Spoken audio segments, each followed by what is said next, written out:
Welcome, everyone, to Chamber Chat again this week. We are pleased to have as a guest today Maggie Skinner with Goodwin Connections. Maggie, thank you for joining us today. Thank you so much for inviting me to have a little chat online, Jason. Um, yeah, thanks. If you would tell us a little bit about Goodwin Connections, people may know it as another name historically. How did it get started? Yes. What's its history? Yes, well, it's quite a long story, but we've been around for 114 years. We are Oh, celebrating our 114th birthday this month, in fact, the lovely month of February. We actually started off in Queen Anne. Some of our first offices were located in Lower Queen Anne. And then we moved back to Inner Bay about 3 years ago. So we kind of feel like we've come back home again in full circle. We started in 1907 as an organization called the Seattle Fruit and Flower Mission. And volunteers would go to hospitals in the area to bring cheer and encouragement to people who were recuperating in the hospital. This was about the time of the very first pandemic that we had in 1908, right? So we've been around since then. As time has gone on and the needs of the community have changed, in the 1930s, we changed our name to the Seattle Milk Fund, which a lot of people know us for that. We helped provide milk and other food to families when the wars were happening. And then in the 1960s, we changed our mission again. We moved to supporting college students with educational scholarships. And most recently, in the 1990s, we switched, we really focused on providing childcare to student parents. They were able to kind of cobble together tuition. There was tuition money out there to make college possible. But the biggest barrier for student parents who had little kids was this cost of childcare. So even in the 1990s, childcare was a barrier, and it's even bigger barrier today. Cost of childcare is just through the roof. For the most part, parents are looking at thousands of dollars a month in childcare costs. It's more expensive than in-state college tuition to have a young child in childcare for the year. In fact, in Washington, we are ranked the 6th most expensive state for childcare. I know. And so for our families who want to get ahead in life and in their careers, they want to be able to provide for their families. They need a college degree. A lot of our students are hovering around the poverty line with minimum wage jobs, and they just want a brighter future for their families. So that's what we do today. We help student parents with the cost of childcare. Very cool. Yeah, when I first heard about it was Seattle Milk Fund, so I know that's definitely still in mind. Yes, so we changed our name about a year ago to Goodwin, and it's named after one of our long-time presidents from the 1930s. She was really instrumental in making the organization powerhouse. They had about 1,200 members during their heyday that helped support the organization. So it's awesome. Yeah. So, like everyone, COVID has been a game changer. What's changed for Goodwin Connections? What have you learned from this pandemic? Well, our students and our families were immediately affected by the pandemic.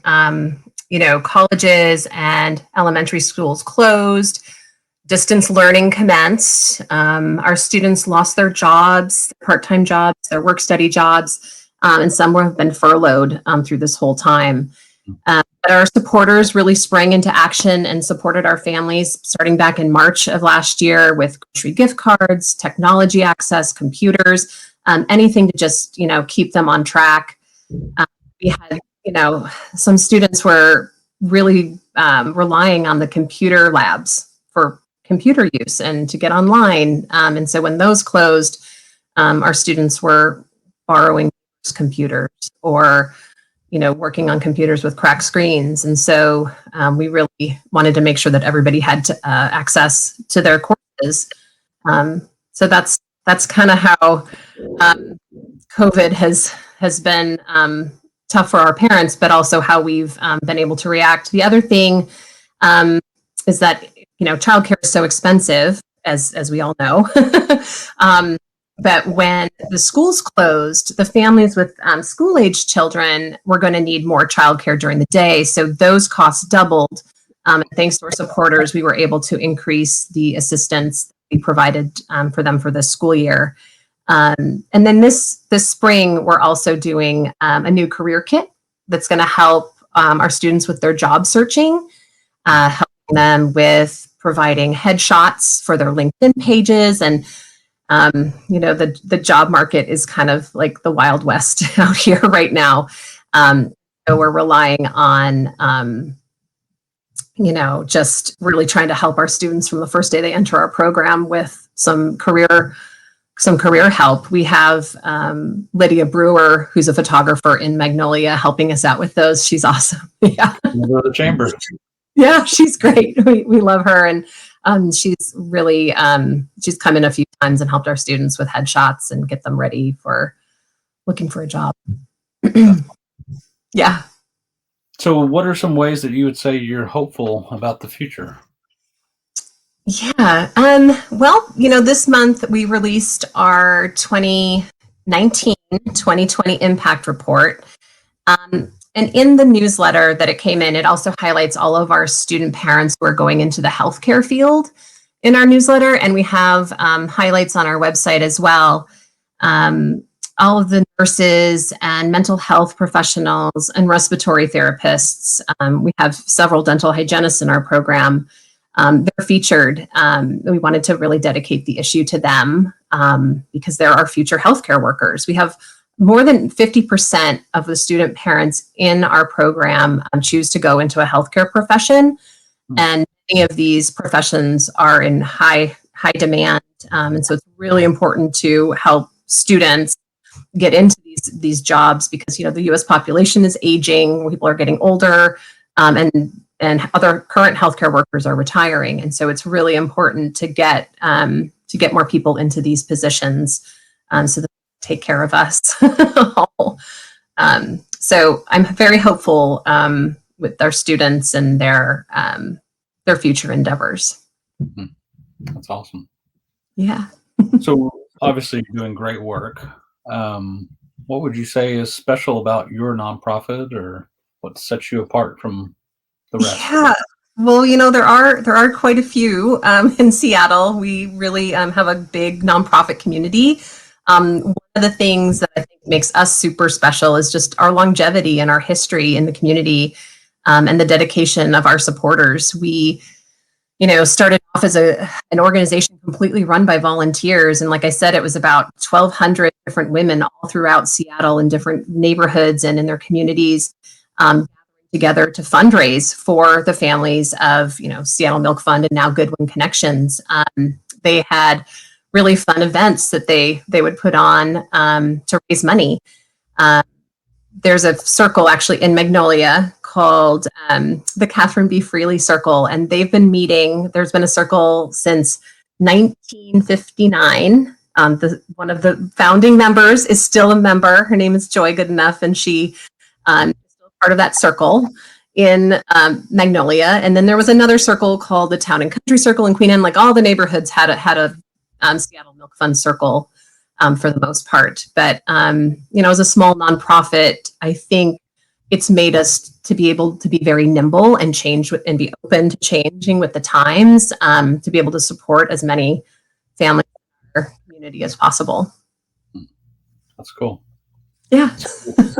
I'm guessing there's probably many people out there that are wondering, how can they get involved with nonprofits or which ones they should choose to support. What would you say in favor of Goodwin? Yeah, well, I think the other thing is that we've been at this for quite a while. Since the 1990s, we've been focused on helping student parents with childcare expenses, and we know that our program works. 95% of our students complete their quarters, and on average, our students average a 3.5 GPA, a cumulative GPA, when they exit our program. So we know that these students are going to come out to be our next teachers, our community's new business owners, social workers, scientists, nurses. So we're feeling like our investment in these students will reap rewards for generations to come. The other thing that's really great about being, in Inner Bay and in Magnolia, Queen Anne area is that our neighbors have been really great. Moving to Inner Bay really sparked a new interest in our mission for our supporters. And we've been partnering now with Mainspring Wealth Advisors. They've come to our office. Remember? Yeah, they've been really wonderful. They've come and helped us with our community review of applications. We have been longtime partners with GM Nameplate, and Soft Choice is in Queen Anne. So we've been just really fortunate to be able to connect with some really great neighbors and partners. So if people are interested in volunteering or donating in-kind items directly to our families, that's really great. We just had our Joyful Giving campaign where we support our students throughout the holidays. So if anyone's interested in doing that next year, you can get in touch with me and I'll get in touch with you next fall. But just providing our families with some extra holiday support is really, really appreciated by our families. We had volunteers go and deliver. Everything was hand delivered this year to the people's doorsteps. Typically, all of our events, had to be canceled and everybody's in the same boat with that. But for fundraising, that can be tough. So, Absolutely. Yeah, That's impressive, and you've got a great team, both internally and just surrounding you. So that's inspiring to hear what's going on with your organization. So keep up the good work. yeah. Thank you so much. Thanks for this opportunity to chat, and we really appreciate you. We love it when you stop by the work lofts to say hi. If you would, I guess because probably everybody's remote now, if you would kind of share with everybody how they find you, your website, to learn more about you. Yeah, well, we are located in the Inner Bay Work Lofts. We've been there for 3 years. We love it there. We're on the first floor. We have someone in the office nearly every day. We're trying to be mindful of people's, work needs during this time. But you can always find us online at goodwinconnections.org. My email address is just maggie@goodwinconnections.org. You can send me an email. But yeah, we're happy to chat with you and get creative with any type of partnership that we can think of. Well, Maggie, thank you so much. Good to see you again, and Good to see you too. Okay, take care.